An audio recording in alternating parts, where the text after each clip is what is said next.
नमस्कार, स्वागत है आपका। मैं हूं आपके साथ रंजना सिंह राठौड़। बुलेटिन की शुरुआत करेंगे। 30 नवंबर को प्रधानमंत्री मोदी का वाराणसी दौरे पर वो रहेंगे। पीएम नरेंद्र मोदी इस बार की देव दिवाली में पहला दीपक राजघाट पर जलाएंगे। इसके लिए वहां पर मंच भी बनाया जा रहा है। इस दीपक के जलने के बाद आधे घंटे के अंदर 15 लाख दीपक गंगा के दोनों किनारों पर जलने लगेंगे और चहुओर रोशन हो जाएगा। दीपक जलाने के बाद प्रधानमंत्री मोदी गंगा विहार भी करेंगे। राजघाट से संत रविदास घाट तक का सफर करते हुए देव दीपावली का अद्भुत दृश्य का अवलोकन करेंगे। मिर्जा मुराद के खजूरी में आगमन को लेकर तैयारियां चल रही हैं। हाईवे किनारे कृषि विज्ञान केंद्र के पास खेत में बनने वाले पंडाल अब आकार ले चुके हैं। कोरोना संक्रमण की रोकथाम के लिए पंडाल में 5000 कुर्सियां लगाई जा रही हैं। प्रत्येक कुर्सी के बीच की दूरी 2 गज होगी। जर्मन हैंगर पंडाल में 36 ब्लॉक बनाए जा रहे हैं। प्रत्येक ब्लॉक में 75 से 125 कुर्सियां होंगी। सभा स्थल पर 300 फीट चौड़ा और 433 फीट लंबा जर्मन हैंगर पंडाल बन रहा है। 60 फीट चौड़ा, 32 फीट लंबा और 8 फीट ऊंचा मंच होगा। 4 स्विस कॉटेज, 4 प्रवेश द्वार, स्वास्थ्य स्थल और 4 स्विस कॉटेज बनेंगे। 2 प्रधानमंत्री मोदी, अन्य 2 कॉटेज मुख्यमंत्री और राज्यपाल के लिए होंगे। प्रधानमंत्री अब की देव दीपावली की शुरुआत पहला दीप राजघाट पर जलाकर करेंगे।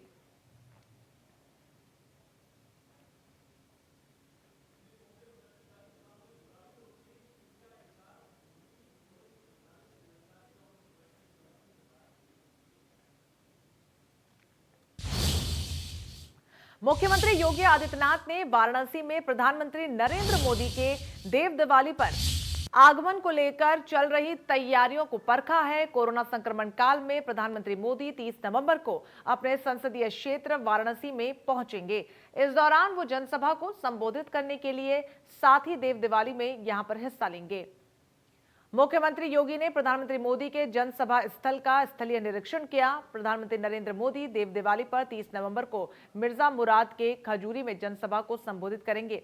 यहां पर पंडाल में बन रहे मंच का सीएम ने अवलोकन किया। इसके बाद प्रशासनिक अधिकारियों से अन्य जानकारियां भी लेकर जरूरी दिशा निर्देश दिए। पीएम नरेंद्र मोदी के साथ राज्यपाल आनंदीबेन पटेल, सीएम योगी आदित्यनाथ और केंद्रीय मंत्री नितिन गडकरी 30 नवंबर को यहां के राजा तालाब से हंडिया तक बने हाईवे के 72.64 किलोमीटर लंबे 6 लेन सड़क का लोकार्पण करेंगे। इस 6 लेन हाईवे पर 3 flyover, 22 underpass, 36 bus stand, 2 foot overbridge, 4 ट्रकवे और 1 टोल प्लाजा समेत अन्य कार्य हुए हैं। इस कार्य में 2447 करोड़ रुपए का खर्च हुआ है।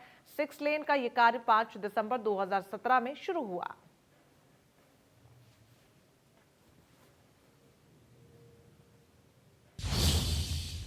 केंद्र सरकार कृषि विधेयक लेकर आई, जिस पर राष्ट्रपति की मुहर लगने के बाद कानून बन चुका है। लेकिन किसानों को ये कानून रास नहीं आ रहा। किसानों का कहना है कि इन कानूनों से किसानों को नुकसान और निजी खरीदारों और बड़े कॉर्पोरेट घरानों को फायदा होगा। नए कृषि कानूनों को लेकर किसानों का प्रदर्शन तेज हो गया। पंजाब और हरियाणा के बाद उत्तर प्रदेश में भी किसानों ने नए कृषि कानून के विरोध में विरोध प्रदर्शन जताया। इस वक्त टीवी स्क्रीन पर आपको 8 बड़ी तस्वीरें दिखा रहे हैं, जहां पर किसानों ने इस कानून का पुरजोर तरीके से विरोध किया। पहली तस्वीर आगरा से आपको दिखा रहे हैं, तो अगली तस्वीर बागपत से, जहां पर किसान विरोध प्रदर्शन करते हुए नजर आए। बिजनौर में किसान धरना प्रदर्शन पर बैठ गए, तो वहीं बुलंदशहर में किसान आंदोलन के चलते काफी लंबा जाम भी लग गया। गाजियाबाद की तस्वीरें आपको दिखा रहे हैं, जहां पर यातायात पूरी तरीके से प्रभावित रहा है। तो वहां पर रामपुर में देखिए नारेबाजी करते हुए जमीन पर बैठकर धरना प्रदर्शन देते हुए किसान नजर आए। सहारनपुर में भी बड़ी तादाद में किसान पहुंचे और कृषि कानून के खिलाफ अपना हल्ला बोल यहां पर जाहिर करते हुए नजर आए। तो वहीं शामली में भी बड़ी तादाद में किसानों ने जमकर विरोध प्रदर्शन किया। पंजाब और हरियाणा के बाद यूपी के किसान भी अब दिल्ली कूच कर रहे हैं। तो वहीं सपा ने किसानों पर हो रहे अत्याचार को लेकर सरकार पर निशाना साधा है। जिस तरह से हरियाणा में अत्याचार हो रहा है, वहां पे पंजाब के लोग वहां पर आ रहे, जिस तरह से उन पर लाठीचार्ज 2 दिन से हो रहा है, जो पूरे देश का किसान का इशू है। ये कोई उनका इशू नहीं है, ये हरियाणा का, पंजाब का कोई इशू है, ये पूरे देश के किसानों का इशू है। आज भी बहुत जगह प्रदर्शन हम शांतिपूर्ण तरीके से कर रहे, लेकिन अब वक्त आ गया है और वक्त ये आ गया कि दिल्ली को चारों तरफ से किसानों को घेरना पड़ा। जिस तरीके से किसान आंदोलित है, उत्तर प्रदेश का किसान परेशान हो रहा है, धरने प्रदर्शन पे बैठा हुआ है, हर जगह लगातार उसको विरोध कर रहा है, सरकार उसको दबा रही है, कुचल रही है। सब किसान ये कह रहा है कि साहब हमें हमारा दाम दे दीजिए, एमएसपी दे दीजिए, धान का 1865 रुपए दे दीजिए, बाजरे का दे दीजिए जो अनाउंस है, वो भी नहीं मिल पा रहा है। उसको जाड़े के मौसम में, ठंड में उसके ऊपर लाठीचार्ज हो रहा है, उसके ऊपर पानी फेंका जा रहा है, उसको अन्याय और अत्याचार हो रहा है। इतनी पुलिस लगा रखी है, ऐसा लग रहा है जैसे कि कोई टेररिस्ट। तो वहीं किसानों के चक्का जाम की वजह से लोगों को भी खासी परेशानियों का सामना करना पड़ रहा है। बारातियों को भी काफी मशक्कत का सामना करना पड़ा। बारात लेकर जा रहे बाराती जाम में फंस गए, किसानों ने उन्हें निकलने नहीं दिया। दो तस्वीरें इस वक्त आपको दिखा रहे हैं। पहली तस्वीर बागपत की है, जहां पर बारात लेकर जा रहे बाराती जाम में फंस गए, तो वहीं दूसरी तस्वीर मुरादाबाद से सामने आई और यहां पर भी किसान हाईवे को जाम कर दिया, जिसके बाद लंबा जाम देखने को मिला। बारात भी इसी जाम में घंटों फंसी रही।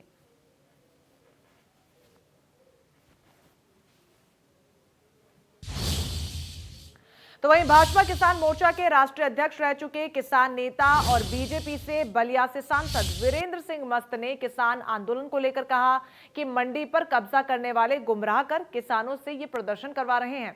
एमएसपी समाप्त करने की ताकत किसी सरकार के पास नहीं है। कृषि बिल किसानों के हक में है, किसानों के हल्ला बोल पर बोले सांसद वीरेंद्र सिंह। एमएसपी कोई सरकार, हमारी भी सरकार नहीं बंद कर सकती है। मैं पहले किसान हूं, उसके बाद भाजपा का सांसद हूं। मैं कह सकता हूं कि एमएसपी बंद करने की ताकत किसी की भी सरकार के नहीं हो सकती है।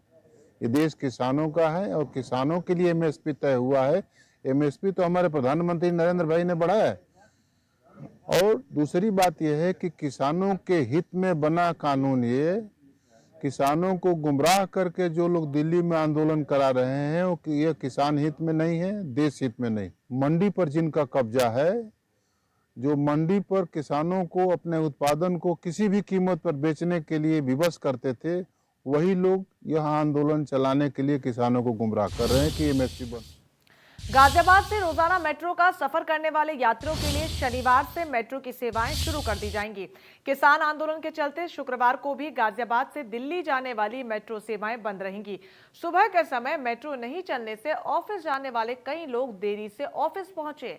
हालांकि पहले से ही यह आदेश दे दिया गया था कि गाजियाबाद से दिल्ली जाने वाली मेट्रो सेवा शुक्रवार को बंद रहेगी। ऐसे में जो यात्री मेट्रो स्टेशन तक पहुंच रहे थे, उन्हें ऑटो से पहले दिल्ली जाना पड़ा।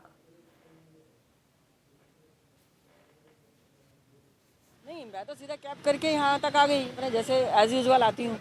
लेकिन यहाँ के अंदर आके पता लगा कि मेट्रो नहीं चल रही। जबकि मैं न्यूज़ में हमने कल पढ़ा था कि एनसीआर में मेट्रो चलेगी, तो तभी मैं आई, नहीं तो मैं घर से ही नहीं आती। अरे परेशानी तो हर तरीके की है ना, आने जाने की परेशानी और काहे की परेशानी है। सुबह के टाइम में बंद थी कल, और शाम के टाइम में चलिए। क्या सुबह के टाइम में कोरोना है और शाम के टाइम में कोरोना नहीं है? या मजदूर शाम को नहीं आएंगे या सुबह नहीं आएंगे? ये क्या, ये इनका दिमाग काम कर रहा है इन लोगों का कि नहीं काम कर रहा है? अब दूसरा ऑप्शन ट्रांसपोर्ट का क्या है? दूसरा ऑप्शन ये है कि सामने बस लिया या ऑटो लिया, वो उसमें ये उसमें इसमें 18 रुपये लगते हैं, उसमें मेरे 70-80 रुपये खर्च होंगे। 70-80 रुपये खर्च होंगे जब मेरे आने जाने में है। अगर जो मेट्रो की वजह से या वैसे सहूलियत की वजह से मेरे 60-70 रुपये खर्च होते हैं। रामपुर में दिल्ली लखनऊ हाईवे 24 पर किसानों का कब्जा हो गया है। पुलिस ने हाईवे के रूट को डाइवर्ट कर दिया है। किसानों का कहना है कि जब तक कृषि विधेयक बिल सरकार वापस नहीं लेगी, तब तक ये हाईवे जाम रहेगा। इंडिया न्यूज से भारतीय किसान यूनियन जिला अध्यक्ष हसीब अहमद ने खास बातचीत की। कृषि विधेयक बिल को लेकर आज रामपुर के किसान सड़कों पर नहीं बल्कि दिल्ली लखनऊ हाईवे पर जाम किए हुए हैं। पहले सीधी तस्वीर में आपको दिखा दूं, ये रामपुर जिले के किसान हैं, अलग अलग तहसीलों से चलकर यहाँ पर पहुंचे हैं और दिल्ली लखनऊ हाईवे 24 को पूरी तरह से जाम कर रखा है। सामने आप देखिए, पुलिस के लोग भी अपनी ड्यूटी निभा रहे हैं ताकि जो लोग इस सड़क पर हाईवे पर चलने वाले हैं उनके लिए रोड को भी डाइवर्ट कर दिया गया है। और इस जो प्रदर्शन धरने को लेकर नेतृत्व कर रहे हैं, उनसे हम सीधे बातचीत करते हैं। सर, हमने पिछली बार भी देखा कि आपने यहाँ पर रोड जाम किया, हाईवे जाम किया और ये करते रहते हैं। जाम से कुछ नतीजा निकलने वाला है? कब तक ये जाम रहेगा? तो कुछ जाम से कोई नतीजा 3 महीने से लगातार किसान आंदोलन कर रहा है, 3 महीने से सड़कों पर बैठा है। अब किसान ने ये सोचा कि हम दिल्ली को कूच करें, पूरी लेंगे। जो सरकार बैठी है दिल्ली में बैठी पड़ी है, सरकार को हम अपनी बात रखें तो सरकार ने रोका। सरकार ने किसानों के आंख में गैस छोड़े, उन तक पानी की बौछारें छोड़ी, उन पर डंडे चलाए, बहुत निंदनीय है। जो किसान कोरोना काल में पूरे हिंदुस्तान में सब्जी की कमी नहीं होने दी, जिस किसान ने, जिसने आलू की कमी नहीं होने दी, किसी टमाटर की कमी नहीं होनी, हर सब्जी भरपूर मिली और कोरोना काल में किसानों ने घर घर तक पहुँचाया। उस किसान को आज ये सरकार डंडे, पानी की बौछार आंसू गैस से बोल रही है। बताओ, दिल्ली जैसी जगह को हमें नहीं जाने दिया जाएगा तो क्या हम इस्लामाबाद चले जाएं? कब तक रहेंगे आप यहाँ पर? अब जब तक लड़ाई जारी रहेगी, जब तक ये बिल, जो किसान विरोधी बिल है, जब तक जो वापस नहीं होंगे, जब तक लड़ाई जारी रहेगी। हम दिल्ली जाकर रहेंगे, जहाँ ये रोकेंगे वहाँ ही बैठेंगे। जहां ये रोकेंगे, यानी कि शासन प्रशासन की नीति भी साफ है कि हम बिल पर अड़े रहेंगे। लेकिन ये किसान है, भारत कृषि प्रधान देश के तमाम सारे किसान, और अब राजनीतिक पार्टियां भी किसानों को इसमें समर्पित हैं और उनका सहयोग दे रही हैं। देखना तो भी दिलचस्प होगा कि प्रदेश की मौजूदा सरकार को और देश की सरकार को ये मनवाने में कामयाब हो जाएंगे, क्योंकि किसान अपने हक के लिए अब सड़क पर नहीं बल्कि हाईवे पर बैठा है। रामपुर से इंडिया न्यूज के लिए ओमपाल सिंह। कृषि बिल और किसानों को दिल्ली में ना घुसने देने पर भारतीय किसान यूनियन संगठन के बैनर तले आज सैकड़ों किसानों ने दिल्ली पौड़ी 119 नेशनल हाईवे पर चक्का जाम कर धरने पर बैठ गए। इस जाम में आज बिजनौर में एक दूल्हे मियां भी फंस गए और वो बहुत ही परेशान हो रहे थे। जाम में फंसे दूल्हे से बात की हमारे संवाददाता राजवीर चौधरी ने। बिजनौर जिले में आज भारतीय किसान यूनियन का चक्का जाम है। बिजनौर में लगभग 15 स्थानों पर बैरिकेडिंग की गई है और चक्का जाम कर दिया गया है। जहां तहां गाड़ियां फंस गई हैं, लोग रुक गए हैं, जाम हो गया है पूरा शहर, और जो लोग अपने जरूरी कामों से जा रहे थे वो भी फंस गए हैं। ऐसे ही हमें मिले हैं, एक दूल्हे राजा मिले हैं, उनकी बारात जा रही थी। हम उनसे बात करते हैं कि कहाँ से वो आ रहे हैं और कहाँ उन्हें जाना था, क्या बारात लेट तो नहीं हुई? क्या नाम है आपका? विशाल जी, आप कहाँ के रहने वाले हैं? अच्छा, आपकी बारात कहाँ जा रही थी? मेरे से। तो आपको किस समय पहुँचना था? कल मिनिमम 11 बजे। अच्छा, तो हम मिनिमम करीबन पौन घंटा लेट हो चुके और अभी हमारा जो डिस्टेंस है वो करीबन 1-2 घंटे की हो रहा है। अब समय पर ना पहुँच पाए तो वो जो बात है वो छोड़ दी जाती है। तो क्या, जैसे कि आप जाम में फंस गए, अभी कुछ पता नहीं है जाम कब तक खुलेगा, तो मतलब क्या आपका इसमें नुकसान हो सकता है कि जैसे आप समय पे नहीं पहुंचेंगे? सर ये है कि मतलब कि जो बारातों का जो मतलब स्वागत होता है वो उतना उतनी का हमें नहीं देखा जाएगा। तो ये चीज़ जो भी आपका वो चल रहा है, लेकिन इस चीज़ को नहीं देखा जाएगा। क्या कोई मुहूर्त जो होता है वो निकल जाएगा? तो आप इससे क्या निराशा? आज आपका खुशी का दिन था, पक्का नहीं है, क्योंकि ये दिन हमेशा लाइफ में इंसान की एक बार आते हैं, हमारा तो आता नहीं। ये हमारे साथ में दूल्हे राजा हैं, वो उनके लिए आज का दिन बहुत ही अहम था, खुशी का दिन था, लेकिन वो जाम में यहाँ फंस गए हैं और उनका कहना है कि जो मुहूर्त है वो कहीं ना कहीं निकल जाएगा, उसकी वजह से ये जो जाम लगा है उसकी वजह से ये समय पर नहीं पहुँच पाएंगे। बिजनौर से राजवीर चौधरी, इंडिया न्यूज, बिजनौर। सहारनपुर में किसान धान बेचने के लिए तरस रहे हैं। पिछले 10 दिनों से किसानों की धान से लदी ट्रॉलियां क्रय केंद्र पर खड़ी हैं, लेकिन क्रय केंद्र प्रभारी धान खरीदने से इनकार कर रहा है, जिसके बाद किसानों ने जमकर हंगामा किया। और इतना ही नहीं, किसानों ने बताया है कि डीएम के आदेशों के बावजूद भी उनका धान नहीं खरीदा जा रहा। किसानों के मुताबिक मौसम खराब हो रहा है, जिससे उनका धान भीगकर काला हो सकता है। किसानों ने चेतावनी दी है कि अगर 2 दिनों के अंदर उनकी समस्या का समाधान नहीं हुआ तो चक्का जाम करेंगे।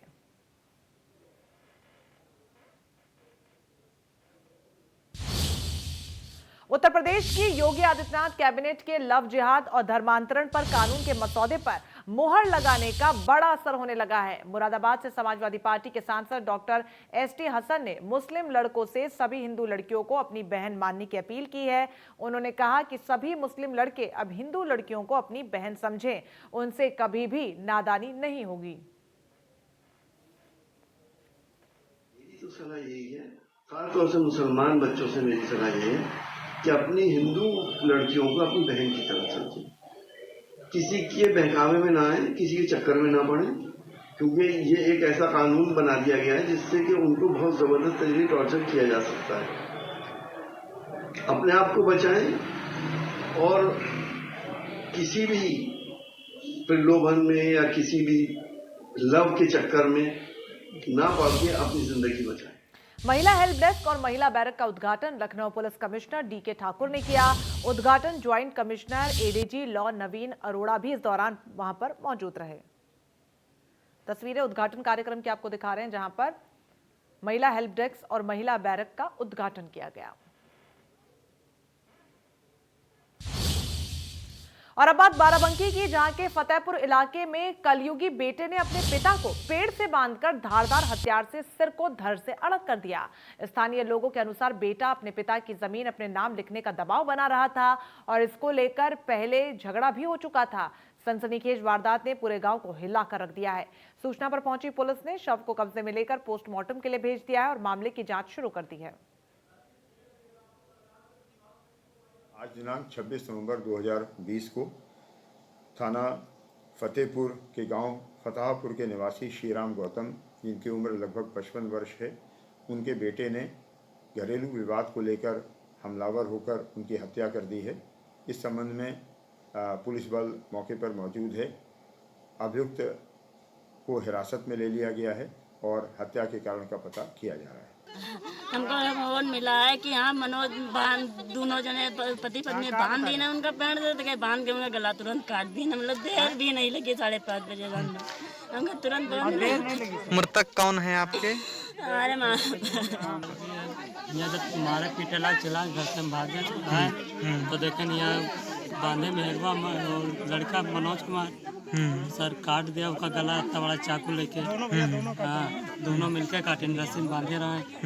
हाँ, तो हम कहीं जो कर देते रफ्तार में भाग गवा, पकड़ सर लेके आना भाई बाढ़ सब लेते रहे। हुआ सर हमने आया तो बांधे था, बांधने पहले मान लो चक्कू से पहले लाठी से मारा था कि बांध दिया, बांध के नट्टी काट दिया। नट्टी के बाद ये भाग लिया, भागने के बाद इसको हम पकड़ा जाके हुआ सत्तापुर के यहाँ पे। ये चक्कू हमारे पे भी दिखा दिया, चक्कू हम लिए छीन इसका। कौन है ये जिसने मारा है? उसका बाप था, लड़का था। अच्छा। आज दिनांक बरेली मुरादाबाद खंड निर्वाचन क्षेत्र के शिक्षक एमएलसी चुनाव का बिगुल बज गया है। जहां एक और बड़ी राजनीतिक पार्टियों से प्रत्याशी चुनाव में ताल ठोक रहे हैं, तो वहीं उच्च शिक्षित युवा डॉक्टर विनय खंडेलवाल ने न केवल चुनाव प्रचार में बल्कि शिक्षकों से समर्थन प्राप्त करने में भी अपने प्रतिद्वंदियों को पीछे छोड़ दिया है। बरेली समेत सभी 9 जिलों में डॉक्टर विनय खंडेलवाल को जबरदस्त समर्थन मिल रहा है और रिकॉर्ड मतों से एक निश्चित बड़ी जीत उन्हें मिलती हुई नजर आ रही है।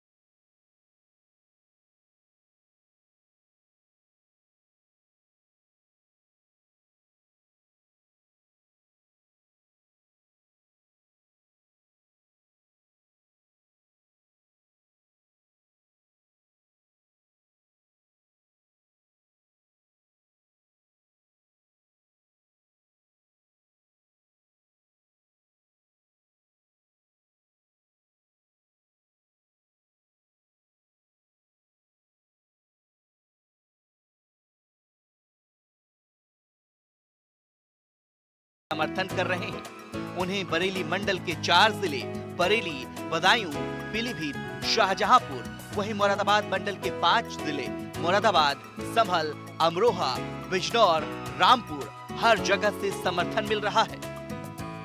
देखिए, मैं आपको बताऊं कि चुनाव में कुछ दिन रह गए हैं। 1 तारीख को मेरा ये मतदान है और मैं आज बरेली कॉलेज में आया हुआ हूँ और बरेली कॉलेज में जो फुल सपोर्ट मिल रहा है। मैं बरेली का हूँ, साथ ही इस संस्थान का स्टूडेंट भी रहा हूँ। यहीं से मैंने बीकॉम किया है, एमकॉम किया है, पीएचडी की है।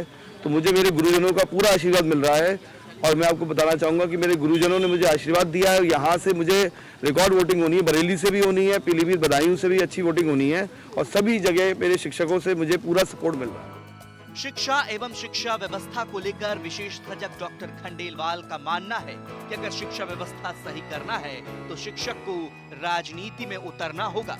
शिक्षा के क्षेत्र की जड़ों को खंगालने वाले डॉक्टर खंडेलवाल इस क्षेत्र की तमाम कमियों एवं बारीकियों से भली भांति परिचित हैं। बीकॉम की डिग्री बरेली कॉलेज से प्राप्त की। इस दौरान ही डॉक्टर खंडेलवाल को अपने आसपास के युवाओं को उत्कृष्ट शैक्षणिक अवसरों को तलाशने में भटकते देखा।